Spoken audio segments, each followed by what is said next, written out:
So grateful to be with you all, and I'm sorry we're in this situation again. It's like Groundhog Day in a way, the bad movie, where we come back to the same failed measures of the Democrats. It was just less than 3 months ago that they shut the government down for the longest period in history, 43 days. It was painful for so many Americans. Finally, a handful of them saw the light and helped us get the government operating again. Republicans have demonstrated over and over that we are the grown-ups in the room. We are the ones that are governing. We are the ones that are funding the government. We are the ones that are providing the vital services and trying to make government work more efficiently and effectively for everyone. After that long historic shutdown that was so painful, appropriators in both parties got together. I tip my hat to Chairman Tom Cole of the House Republican chair of the Appropriations Committee and all of our committee members, the Cardinals, the subcommittee chairs as we call them, all worked so well in their areas, and we got 12 separate appropriations bills passed through the House, and we had a triumphant press conference announcing that. We expected it to be on a glide path through the Senate, but of course the Democrats could not miss an opportunity to try to shut the government down again. That's what they're doing. Chuck Schumer and the Senate Democrats play games with government funding. Now listen, the President obviously has reached out to state and local officials in the state of Minnesota.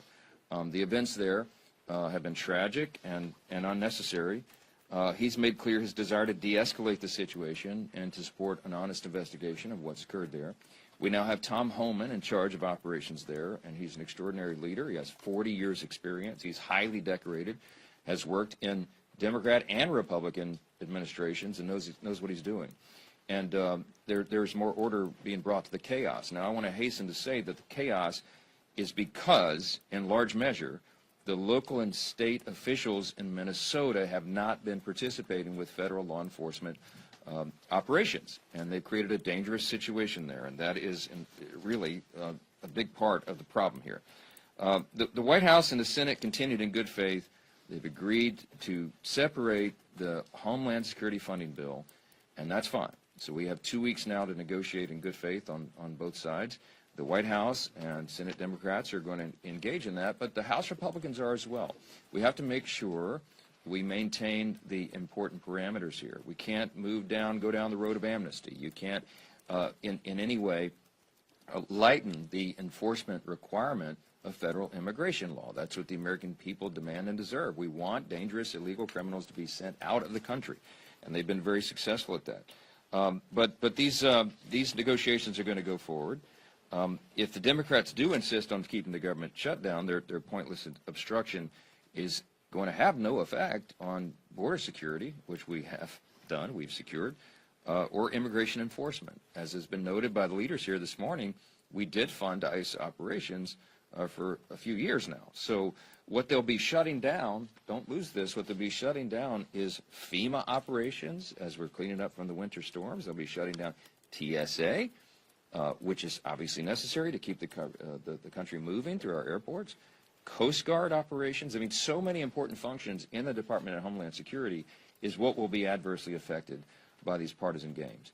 Let's hope and pray that they don't do that. Let's hope that over the next 2 weeks we can negotiate and get this done. They say they want a real negotiation with President Trump and Republicans over immigration enforcement policy, and we are happy to have that debate. And I've said in a gaggle earlier this morning that what must be a part of that discussion is the participation of blue cities in federal immigration enforcement. You can't go to a sanctuary city and pretend like the law doesn't apply there. It does. And so we're going to be working through all that. Our chairwoman McClain talked about tax filing made easy.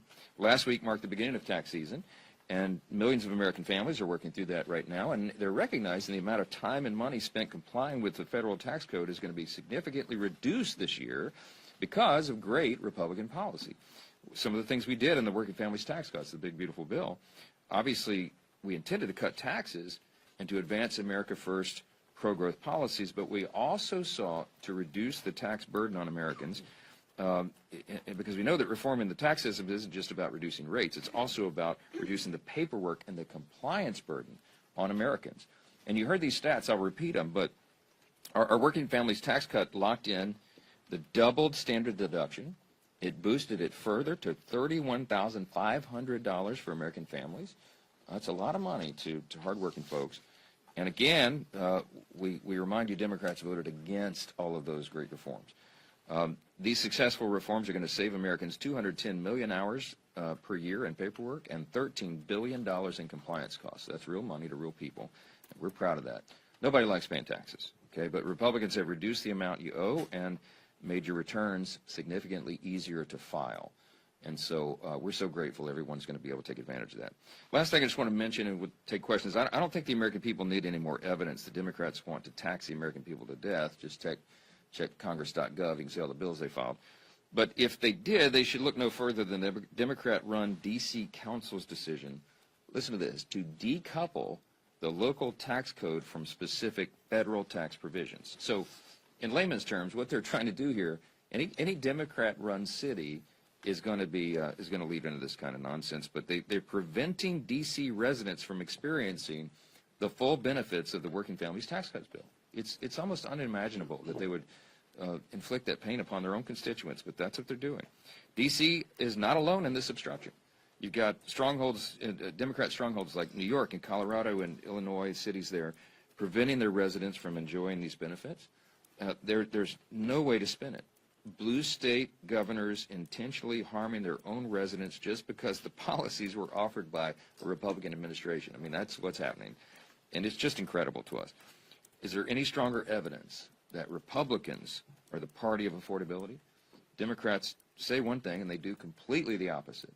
And I'm so sad for you if you live in one of those jurisdictions. It's a real problem. If this act were to become local law, D.C. residents would be prevented from claiming no tax on tips, no tax on overtime, the increased standard deduction, and so much more. It's just wrong. There's an estimated 17,000 tipped workers here in the nation's capital, and the D.C. City Council is attempting to prevent them from enjoying this historic tax benefit. But House Republicans are going to work to fix it this week. We will advance Representative Gill's legislation to disapprove of that nonsense at the D.C. Council, because every American deserves to enjoy the benefits of the Republicans' historic tax cuts, even if you live in a Democrat stronghold. Have to take a couple questions. Subscribe to One India and never miss an update. Download the One India app now.